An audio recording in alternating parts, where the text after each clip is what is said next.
Welcome to Malpractice Podcast.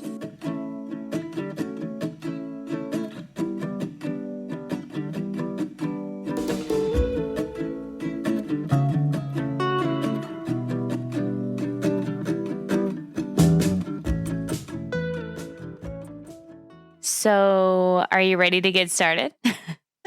Yes, I'm very ready to get started. I was very excited for you to say it, and I'm very excited for this episode. And your name is Sydnee. And your name is Jessica. And we usually forget to introduce ourselves because We do, almost we're always. ridiculous. Yeah. We just assume that anyone who's listening is one of our parents. Correct.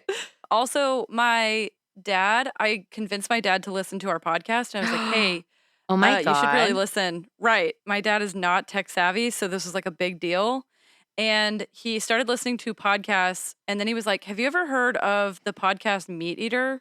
You should listen to that one. And I was like, so did you listen to mine? And he was like, yeah. I was like, did you think it was good? He was like, yeah, I feel like I learned some things, but this podcast Meat Eater. And I was like, okay, wow. Why don't you be his dad then? No, he's the best. Yeah, he is the best. So what are you up to these days? How you doing? So let me tell you what Corey did this weekend. Tell me. I'm already mad. I'm letting you know you're going to be mad too. So me and For Michelle. anyone who's a new listener, Corey is Jessica's dog. My doggy. So she's like, I love her, right? She's very spoiled. Mhm. I'm learning that she's actually like not super well behaved, but okay. So we got her 2 new beds. We got her 2 new beds? Yeah, because we want, and by we, I might mean me, I want her to have like a living room bed, like a couch. Okay. And then I also want her to have one in the kennel so we don't have to take it in and out because she sleeps in her kennel at night. That makes sense. So yeah. we got her 2 new ones, and then we took her to see Michelle's mom this weekend and her family. And we took that bed and we left her in her kennel like for a couple hours, came back. When I tell you, I don't know what I thought had happened when I opened the door, but there was Corey's little cute face and mounds of pillowy stuffing. Yeah. But I was like, and then she had just torn it up because she was mad that we left her. Yeah. Like she had anxiety, and so she tore it to pieces. I mean, same. I get it. I get her vibe. I am very mad that she did that. I would have freaked out. I was like, oh, I did freak out. What did you do? And then she didn't have a bed, so I felt bad. I freaked the fuck out. Did you got mad at her? Yeah, but like it's hard to get mad at her. You've seen her face. She's super cute, yeah. She's like, and she knows it like, too. Okay. Yes. She knows she's cute, and that's like part of the problem. IMO. That is the full problem. That is the problem.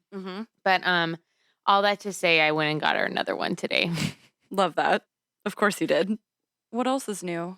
Tonight I made red beans and rice for dinner, and so I was late to recording because I didn't know how fucking long those things take. It takes a long time. You have to soak them overnight and then cook those motherfuckers for like a full hour. An hour. Wait, red beans? Yeah. The red beans, right? Yeah. It's a lot of effort. Was it good though? It was good, yeah. It was pretty good. Yeah. Was it worth it is what I'm saying. It was worth it. Yeah. I'm borderline. Probably won't do it again soon. There we go. There's the ticket. She'll never do it again. Also, from where I'm recording in my closet, can you tell that I've cleaned out? We're recording? Can you tell how clean it is? No, your closet looks so good. My closet has never. I literally gave away, I'm going to say 50 pounds of clothes. That feels like it's not true because I could see your rack It is behind you. Mound. It is a mound. I filled up Eric's entire trunk with clothes and shoes. And did you mail them to me or like what happened? I did put some aside for you. I'm not gonna lie. Perfect. That's what I love about Sydnee. That's what I like about Texas. Was that a Dairy Queen? It was. Okay. It was. All right, I'm here for it. Yeah, we love Dairy Queen.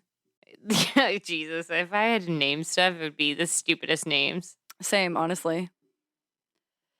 Except Malpractice. You named our podcast, and that was clutch. That is, if that's not Clutch on my as fuck. gravestone, I will haunt every motherfucker I know. Clutch as fuck? Clutch as fuck. Yes. Let me be responsible for your graves. I mean, first of all, I probably will be.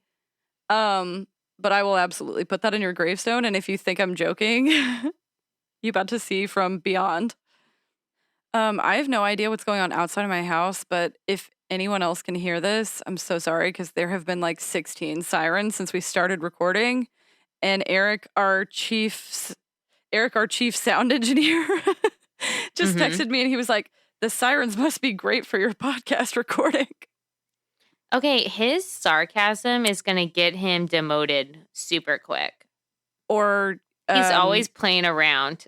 Yeah, we're going to take away the first dollar that we make. Yeah, because that is his. We owe him negative money now. He owes us money. Yeah. Yeah. Facts. That feels fair. I mean, sans the free labor. Correct. Y'all, Sydnee has a wild story today. Yeah. I say that just because I know what she's going to cover. I don't know anything else. But I am so excited. Like, I'm actually excited. Yeah, same. Not that I'm normally not excited when I shouldn't have said it like that, but I'm very excited. It's very different. So, yeah. Are you ready? I'm honestly not ready. I'm like, I have chills. You ain't ready for this. So today, Jess already knows, but to the rest of our Mal pals, today I'm going to cover mummies and the history of mummification in Egypt. And then I'm also going to cover some really cool ancient Egyptian medical information and medical knowledge that they had.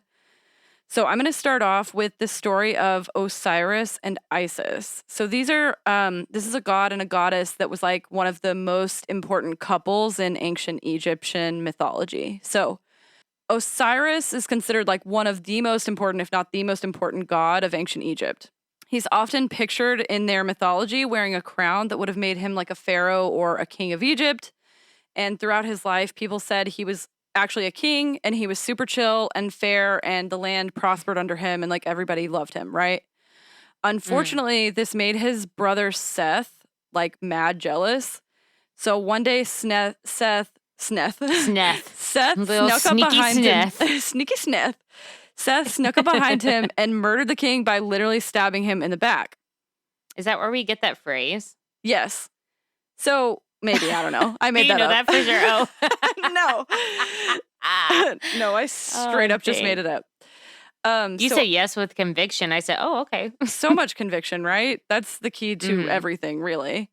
So while this was happening, Osiris's wife, Isis, who is considered probably the most important Egyptian goddess, saw her husband's murder and was like absolutely devastated, as you would be if you saw your spouse get murdered, right?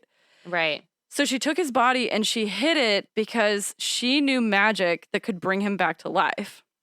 The brother Seth was so jealous that when he found out about this, he found the body on the banks of the Nile River and chopped it into pieces and spread them all over Egypt.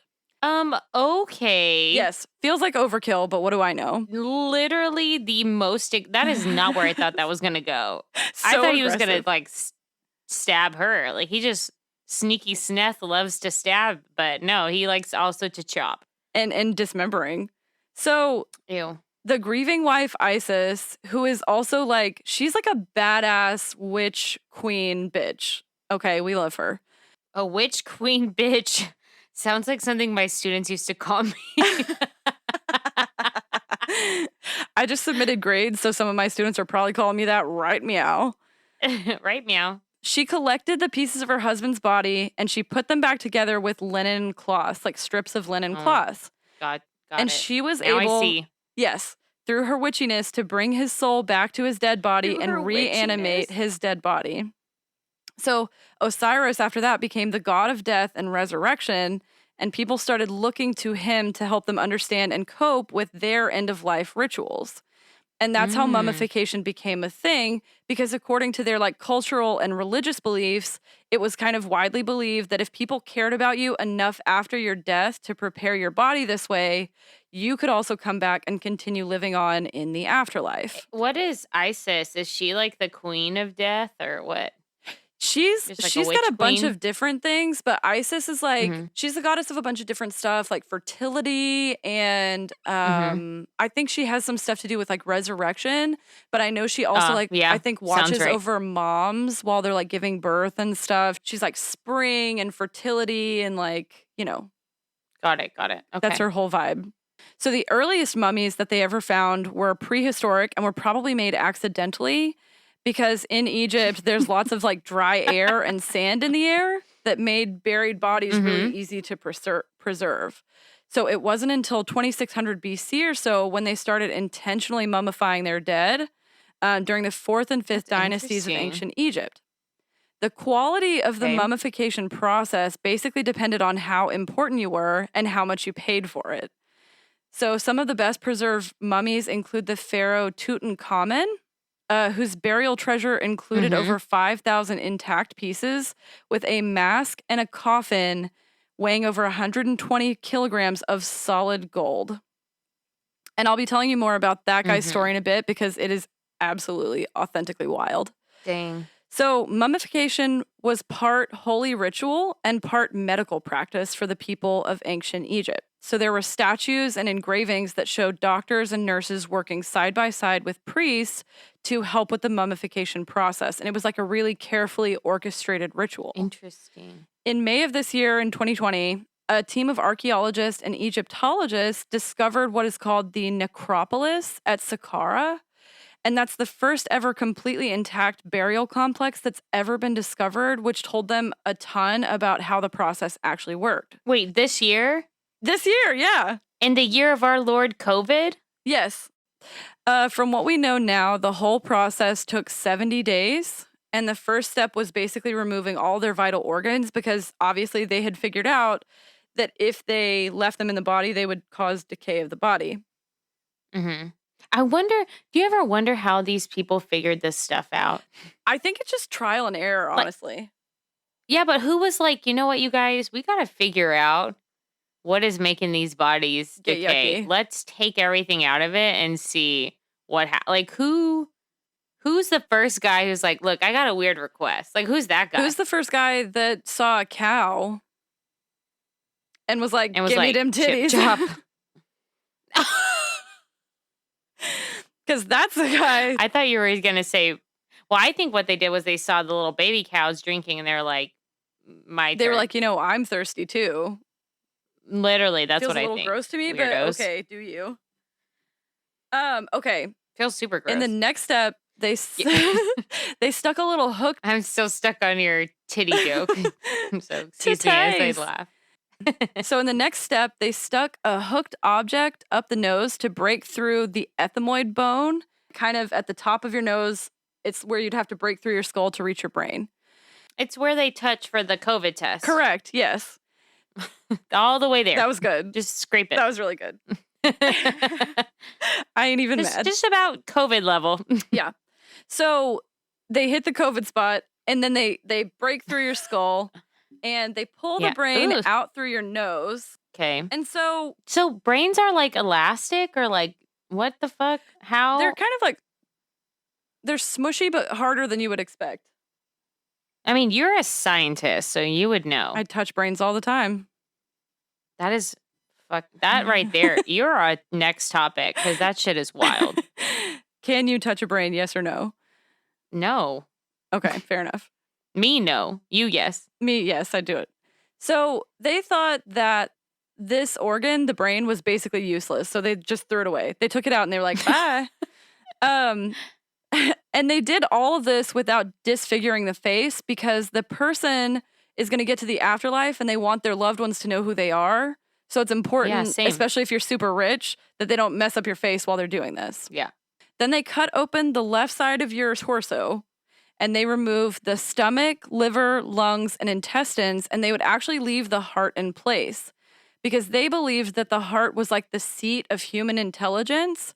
So basically, when the person got to the afterlife, what they thought is they would stand in front of a panel of judges and tell them several things like, I did not lie, I did not steal, etc. And if they could answer those questions truthfully, it would determine whether they were going to pass on into the afterlife or not.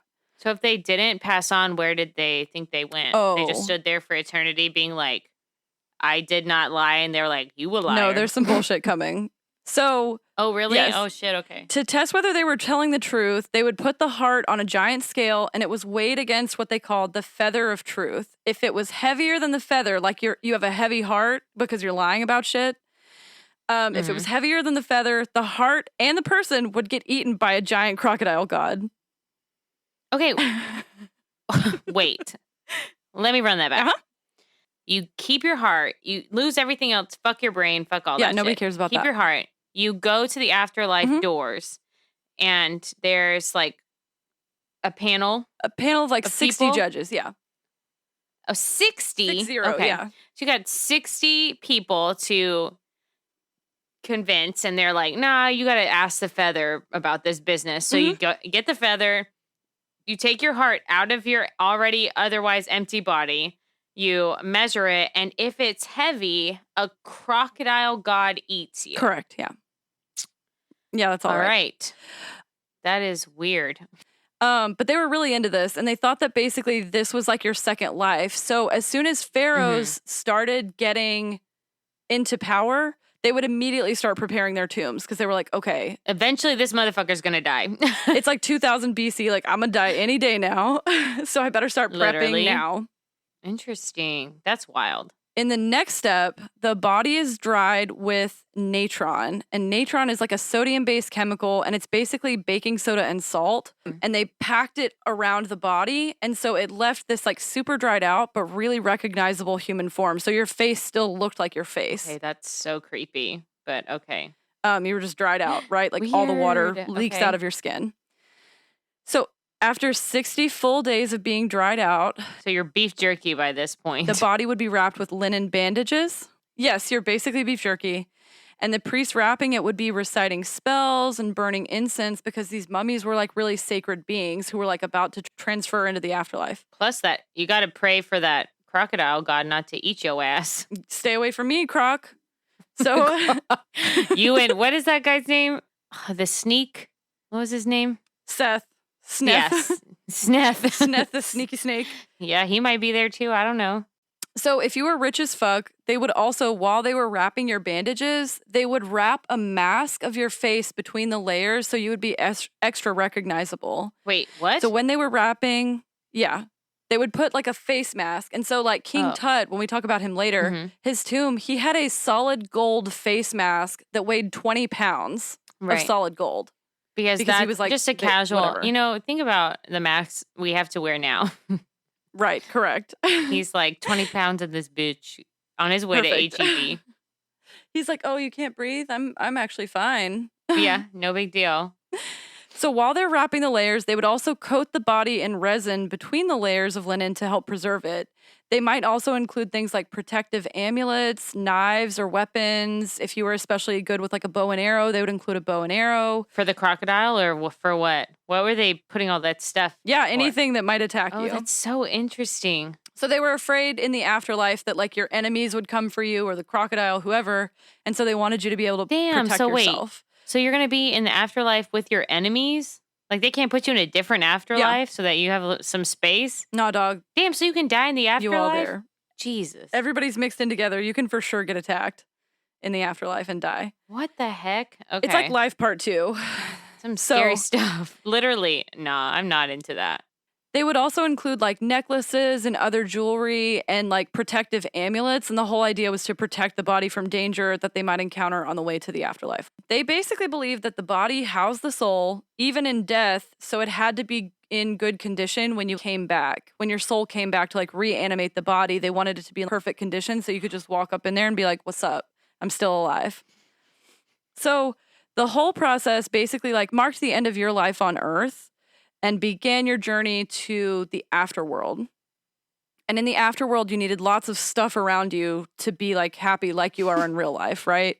Why is that so funny to me? Just me? No. You have to have a lot of stuff around you so you're happy, like in real life. Like you can't go you can't just go with the clothes on your back. Nobody else has a shopping problem? She says in her walk-in closet full of shit. That's me. I'm coming at me right now. So they had tombs full of like furniture and paintings and statues and carving and food, and they even mummified their pets. That is something I'm interested in. Lots of people included Corey. Corey's giving you the side eye. I love her. Some people included mummified cats because they were especially good luck. Like in the tombs at Saqqara, which dated back over 4,000 years, cats were often left as a tribute to the goddess Bastet, who had the body of a woman and the head of a lioness, and she was the goddess of the home and fertility and childbirth. She protected your home from evil spirits, so it would make sense to include like tributes like mummified cats to her in your tomb. Gotcha. Which would be your home after you died. So when they were building these things, they weren't building them like tombs. They were building them like, this is going to be my palace. Like, I have to live here. I see. Okay. That makes sense. She was also known to help guide and protect the dead in their afterlife. So she had this sort of cult center called the Buba Stasis, and people from all over traveled around to pay tribute to her. In one priest's tomb at this religious site, they even found a mummified baby lion. Like, they don't even know where it came from, but they're like, they had a lion here. There was a lion here. Oh, he probably came just for that one reason. Ooh, poor little lion. He's like, I got to pray to this goddess. And they were like, gotcha, lion. You good luck for little me now. lion guy. In the recent discovery at Saqqara, they found a fully intact mummification workshop, which had never been found before. And that included special chambers where each step of the process was completed. What's really unique is that these aren't like modern funeral homes where they process like a ton of people in the same place. The workshops would actually be built and then buried along with the person and filled with like goods and food and paintings and sculptures and whatever they needed. Especially if the person was super important, like they all had their own little burial workshop. And so, because of mummification, the ancient Egyptians had a crazy advanced knowledge of both human and animal anatomy. They have some of the first written medical texts. They prescribed tinctures and medications. They performed surgeries, and they diagnosed and triaged patients. We know about their super advanced medical knowledge because inside these tombs, they bury these beautifully preserved papyrus scrolls that tell us exactly what they did, including the precise method for performing certain surgeries. One text called the Ebers Papyrus contained over 800 different remedies for different ailments and has remedies passed down from as late as 3400 BC. Wow. Oh my gosh. Okay, so does that scroll talk about what kind of medical knowledge they had? Like, did they know what certain organs did? No, actually, yeah. That's crazy. They totally knew. They knew about some things, right? They thought the brain was useless, but they did know. They're super wrong. Super wrong about that. Some people's brains are useless, though. That's not unfair. I saw this thing the other day, and it was a meme, and it was about human brains decided that the brain is the most important organ, whatever. So they totally knew that the heart pumped blood around the rest of the body. And while their knowledge wasn't like entirely accurate, it was super sophisticated at the time. I mean, yeah. Yeah. For the time, they're like geniuses. Right. They knew that vessels carried blood. They knew it ran from the heart and out to the forelimbs and the head. There's even some evidence that they knew that blood carried like oxygen or air out to the tissues. That text actually says when people breathe through the nose, the air enters their heart, lungs, and belly. Wow. And then later it says it like carries it to the rest of the body. And it's like they didn't even know what oxygen was, and they like knew that you breathed in air that went to your other organs. I mean, they know more than me, basically, is what you're saying. Yeah, they even knew about things like depression and dementia. Dementia? Unfortunately, yeah. They actually thought it was because there were like blocked spiritual channels or that you had somehow pissed off one of the gods who was like punishing you by making you go crazy. Well, they even had specific doctors who specialized in treating like certain problems or organs, pretty much like we do today. They had proctologists who would give people enemas, and this doctor was called the Neri Fute, which translates into shepherd of the anus. Nah, that's disgusting. And I just wanted to include that. You wanted to say shepherd of the anus is what you wanted. I really wanted to say it so bad. Ugh, that is not, I am not here for that. I actually am. Oh, Their no. medical beliefs were like really closely tied with their religion, so they often included prayers that were said or religious potions or incantations that were used, even which gods they prayed to or made sacrifices to. And this sometimes led to cures that were not exactly medically ideal. Oof. For instance, About to get into some weird stuff. that includes the use of animal poop in wounds. Oh, no. In the same Ebers Papyrus from 1500 BC, they described in great detail the use of donkey, gazelle, dog, and fly poop for their ability to ward off Okay. evil spirits. Fly poop? Like, Yes. what do you mean? I've never seen fly poop. Who could collect a fly poop? Ancient Egyptians could. Who is looking for They fly found it. poop? They knew what it was. They found it. Who is this cat turd collector? That's a great question. So obviously, like rubbing literal shit in your wounds may have led to tetanus or other infections. However, I will say there's some research that's been published over this specific topic that shows that certain type of poop may have antibiotic substances that may have been of some help in warding off infections. Okay, let me just say this. We're not telling you, listen, shit is crazy in this world, and I don't know what you guys out there are down with. Do not rub poop in your open wounds. For the love of God, please do not Just like do that. We are not telling you to do that. No, please don't sue us. Don't add us. Allegedly. If you put poop in your own open wound, that is your problem now. Yeah. Also, this just like really quickly, I'm going to give like a trigger warning. If you're really squeamish and you aren't ready to hear this, you may want to skip ahead like 15 It's like seconds. you're speaking directly to my soul. In one text, they actually recommend a method of birth control. Yes. Where women were told to make a plug out of crocodile shit and insert it into their vagina to prevent pregnancy, which is wild. Can you even imagine? Wait. Yes. Okay. Wait. Who? Ready when you are. Ooh. This is disgusting. Yes. Wait. How do Okay. you collect Crocodile crocodile poop? Now, that's a real question. Yeah, Because- I got real questions out here. I'm not ready to collect crocodile poop. How would you even know? How could you tell what it was? Were there women doctors, or is this just men Oh. again? I'm going to tell you about it. So, in ancient Egypt, doctors could be of any gender, but they're mostly pictured as being male. Go figure. Patriarchy. Yep. Mm-hmm. And they may have had like some kind of religious training to go along with their medical training. So many of them acted as priests, especially since their treatments involved incantations, amulets, religious tattoos, and sacrifices and things like that. But there was one super Interesting. dope physician named Merit Ptah, and she Mhm. was credited as being the first female to practice medicine. She was called in some texts the Lady Overseer of Physicians. Okay. And according to some depictions that have been found, she taught others the practice of medicine at a school, like a formal medical school in Sais. So she was basically the first like MD, PhD of her time.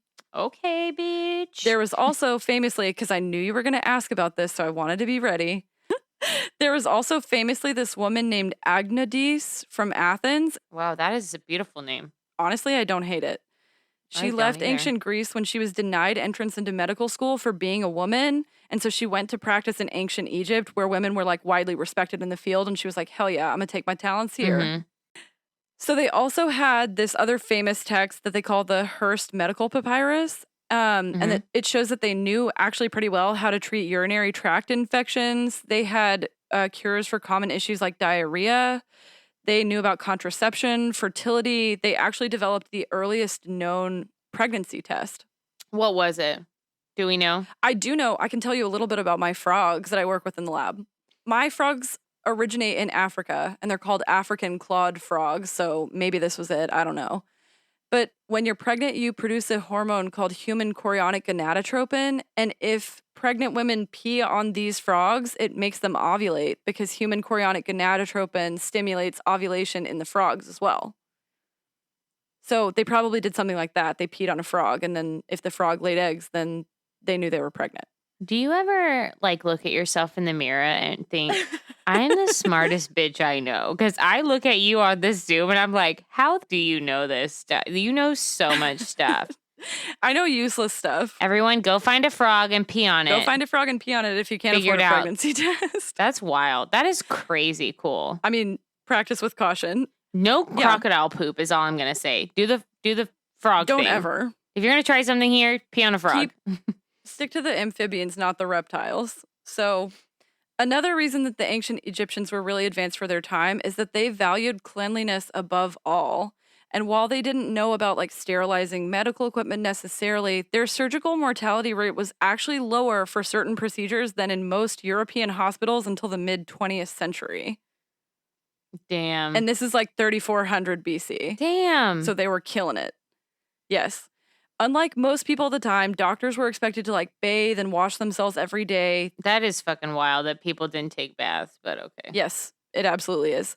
They had assistants that included like midwives, nurses, and attendants. They even had sharp metal scalpels, clamps for stopping the blood flow, forceps, and a lot of common medical tools that are basically still in use today. That's cool. So they could successfully fix broken bones. They knew how to stitch up cuts and wounds without causing infection. They used willow leaves to help with inflammation and swelling, and aloe for burns. They used mint to treat bad breath.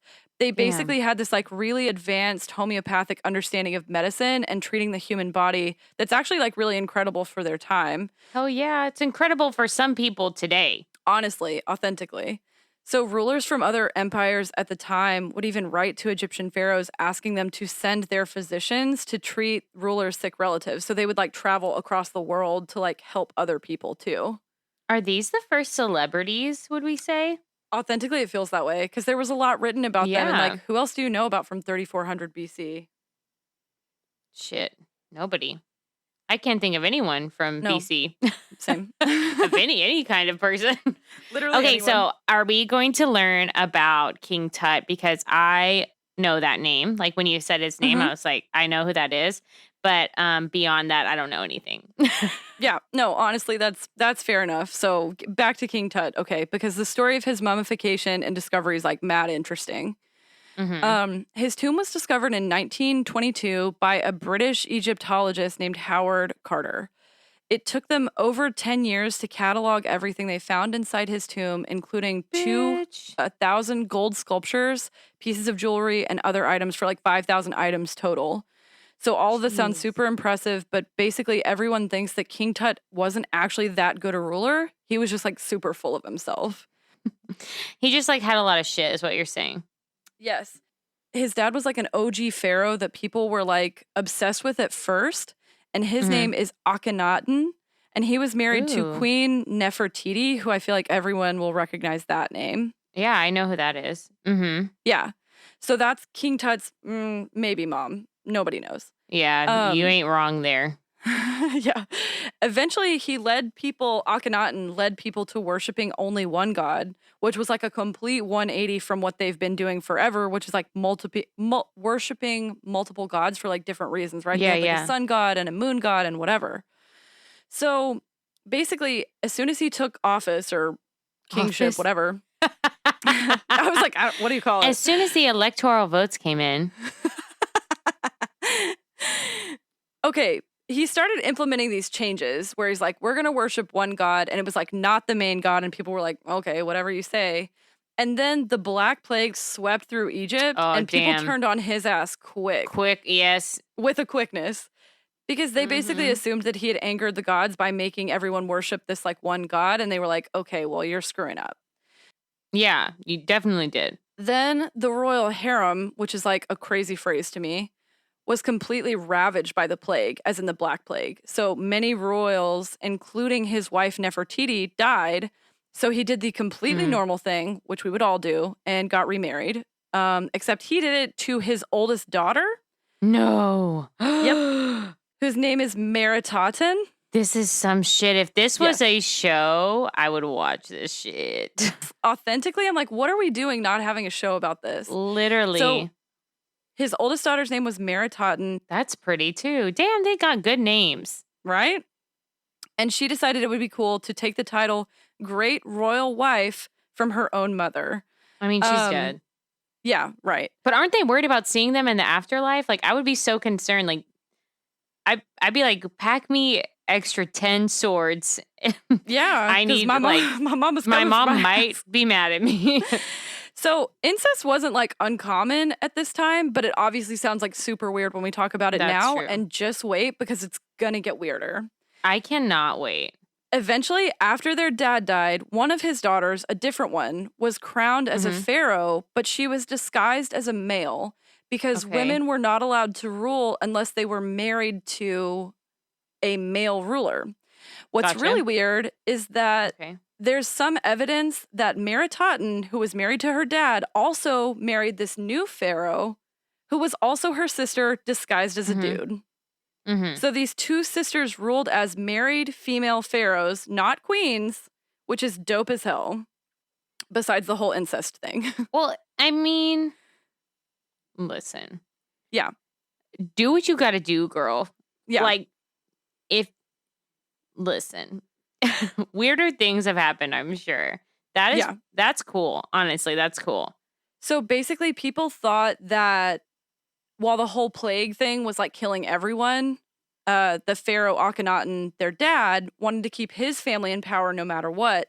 And the rules were that queens had to be married to a king to keep the crown. So he's like, fuck it, my daughter's the king, great. And he had her crowned as the pharaoh. Was he like dying or something? Like, why did he give it up? Yes. Oh, I see. He like knew he was going to die. Okay. Well, good for him for acknowledging it. Yeah. I honestly, whatever, do what you got to do to keep power, right? I mean, not today, but at that time, yes. We don't want to give these people some wild ideas. Not anything.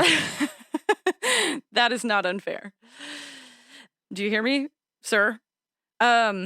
There were paintings and inscriptions describing the sisters' reign, but a lot of them have been destroyed because the next king after King Tut, who was their brother, was like, nah. He was probably like, this shit is fucking crazy. Yeah, he was like, y'all wild. Like, we cannot have people talking about this. Right. Yeah. We got to keep this on the low. This is embarrassing, even though it's cool as fuck. The whole female king was like super uncommon, but especially since the two girls would have been ruling at the age of 14 and 16 and married and sisters. They only had like 20 good years, like max. Listen, that's not untrue. What's super weird about King Tut's tomb, and I promise all of this is related, is that a bunch of the stuff in King Tut's tomb, including the gold vases that held his organs, were originally made for his sister Meritaten. Like, he literally crossed her name out and was like, this is mine now. Like, he literally, there was evidence that they like scraped it off and then like wrote over it King Tut instead of Meritaten, right? Wow. And so a lot of the stuff in his tomb basically had her name scratched out with his etched over it. And there were even statues of female pharaohs with breasts and whatnot, clearly indicating that this like really elaborate tomb had originally been meant for a woman. And everybody thinks it's probably his sisters. Oh, wow. Okay. So nobody really knows like how that went down. It's like a really interesting mystery. So interesting. Some have theorized, however, that the statues actually were meant for him and that he had gynecomastia, which means like basically male breast, or that he had Klinefelter's disease and he had an extra chromosome and was like XXY. Interesting. Dang. One of the other things that's super cool about him is that in 2010, he was the first ever mummy that the Egyptian government allowed to undergo DNA analysis to uncover genetic information. Oh, if we get into some more shit. And that revealed that King Tut's mom was actually his father's sister. Oh my God. Yep. So King Tut's mom couldn't have been Nefertiti because it was actually his father's sister / his aunt was his mom, which may have explained some of his like physical issues. So his left foot was badly deformed, possibly by bone necrosis. So he would have used a cane for his entire life. He had a partial cleft palate. He had mild scoliosis, but he also got malaria at a very young age and had several severe malarial infections throughout his life, which may have been what caused his early death. They also found a significant fracture that had gangrene, so he might have died from a gangrene infection after a fall or something caused a leg fracture. I am so blown away by this. Isn't it cool how much they can figure out? Yes. Science is cool, guys. Science is so cool. So basically, King Tut took the throne himself when he was about 9 years old. And nobody really knows why he took it from his sisters. I mean, he was probably like, nah, we're not doing this today. Probably he was. He only ruled for about 10 years until he died at the age of 19. See, he didn't have that much time. During his rule, correct, the country was pretty weak and poor because of the plagues and droughts that had hit Egypt during his dad's rule. So after taking the throne, he married his younger half-sister, Akhenaten is her name. That's pretty, but what is going on? I practice all They of these do so not hard. extend beyond the family. They're like, listen, you got marry someone in this room right now. They're trying to keep Literally. that bloodline. Yeah. Pick one before you're 7. Literally, Go. it's crazy. So he and his wife, who was his younger sister, had 2 daughters, and neither of them survived infancy for pretty obvious reasons. So while he ruled for this really short time, he allowed people to return to praying to multiple gods. He attempted to fix some of the diplomatic relationships with other empires that had died since his dad took the throne. And he was assisted by this older counselor named Ai, and Ai would go on to take the throne after King Tut died. Okay. Yeah. Scandalous. So things were going fairly well for him until he died. Everyone seems to think that As he did, with like, most people. not unfair. Everyone seems to think that he did like okay as a ruler, but like that he was nothing really special. And especially given how grand his tomb was, people were like, oh, he must have been super cool. And then they're finding all these texts where they're like, No. I think he was just really into himself. And so basically the whole reason he's so memorable is because of how well preserved this tomb is. That's so weird. I bet he threw his sister's bodies out and he was like, nope. I mean, That's what I think. I don't know how he did it because he had a cane. but he got somebody else to do it. when you're the I don't know. full-on king of Egypt, I feel like you can just pay someone, right? Or like ask them to do it, and they're like, okay, Pharaoh, Maybe you don't even have to pay please them. don't kill me. Right. So the descriptions inside this tomb seem to suggest that he died like really suddenly, hence the like maybe broken leg gangrene thing. And his tomb was closed 70 days after, which is like the bare minimum, right? So he was buried like immediately after, and they were like, get this buried and let's move on. And it wasn't disturbed again until it was dug up in 1922. This is the last thing I'm going to tell you about, though. Okay. So when his tomb was opened, If you saved it for last, it's probably it is wild. very weird. And I want to get your opinion on it because I'm very interested to hear what you think about it. So when his tomb was opened, really weird things started happening to Howard Carter's team and several prominent people who visited the tomb after. One of them went home to find a cobra sitting inside his house eating its pet canary in its cage. And the cobra is actually the symbol of the Egyptian monarchy. So people took this as like a bad sign that you had disturbed something that you shouldn't have disturbed. Yes. Another one died under mysterious circumstances that involved arsenic poisoning, and they never figured out who did it. One was smothered to death in his bed, and his killer was never caught. Another cut himself while shaving and died of blood poisoning. Okay. One guy received a gift from Carter, Howard Carter, the guy who led the excursion. This guy received a gift from Carter after visiting the tomb, and it was a mummified hand. Why? Great question. Send chocolates. Everyone loves wine. What is wrong with you? Everyone loves a scarf. Like, if you ever feel the need to send a body part as a gift, just Stop. rethink it. Stop and ask yourself, what are you doing? Should I send this hand? No. The answer is not. no. So shortly after he received this gift, his house burned down. Yes. And then when they rebuilt the house, they saved the hand from the burning house. And when they rebuilt it, a flood washed the new house away. I would have started that fire with that hand if someone sent that to me. Authentically same. Overall, 8 people out of the 58 who entered the tomb died weird deaths like this, leading a lot of people to theorize that King Tutankhamun's tomb was actually cursed. And the media went like wild with the story in 1922. Like maybe they just wanted a puff piece then.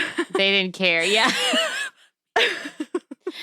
Because this led to basically what is the popularized version, and there have been like several movies, and like the Mummy is like loosely based on this, but it's called the Pharaoh's Curse. And so a lot of people hypothesize that like if you go into King Tut's tomb, you're going to be cursed forever. Yeah.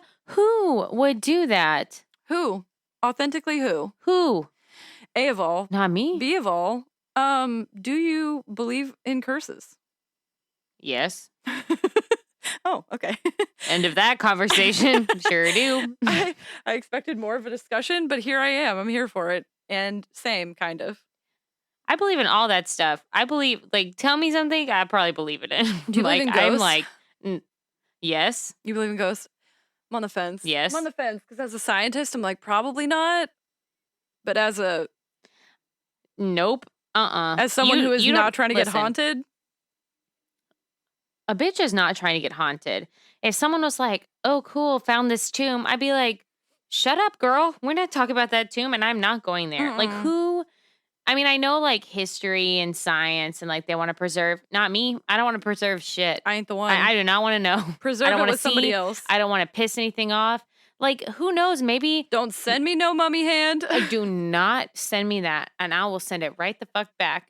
That's crazy. Nope. I bet King Tut went to that little judgment and he was like, listen, I know it's my time to die, but whenever shit gets cray and they find this, I want to go and I want to kill or haunt or whatever those people. And they're like, that sounds cool. And the crocodile god was like, no, that sounds reasonable. Yeah. And then after you're done, I'm going to eat you because you Yeah. definitely lied and like you probably killed your sisters, etc. So like, You gotta definitely go. did some shady shit with your sisters. Your one sister that you married, like, we got to talk about that. We do. Not him but and the like crocodile him god, and the not me. crocodile god. Yeah. I'm not yeah, on the I don't panel. wanna talk I to don't him. know. That's not my business. Mind your business, Jess. Okay. Sips tea. Minded. Yeah, that wasn't me. Didn't But involve that's me. none of my business, though. Never heard of her. Who? Never heard. Maritotten, don't know her. And that's Mummies. Have a very mummy Christmas. Have a holly jolly Christmas. But this time bring some mummies. Please cut that out. We can cover anything. It's our podcast. We can do whatever we want. We can do whatever we like. Yeah. Do-do-do-do. You guys are super cool. Follow us on our social media. Social meets. .com. Yeah. Let us know what you think of the content. Yeah. Yeah, send us some tell us what's ideas. up. If I fucked up every single name of every single Egyptian person in the story, Please tell us. come at me. I'm so Please sorry. tell us. If we make a mistake, we want to know. Yeah. Give us a correction. I mean, don't. Yeah. Like but be do. reasonable. Don't add us on Like send an Twitter. email. Right, correct. Yeah, like be cool about it, you know?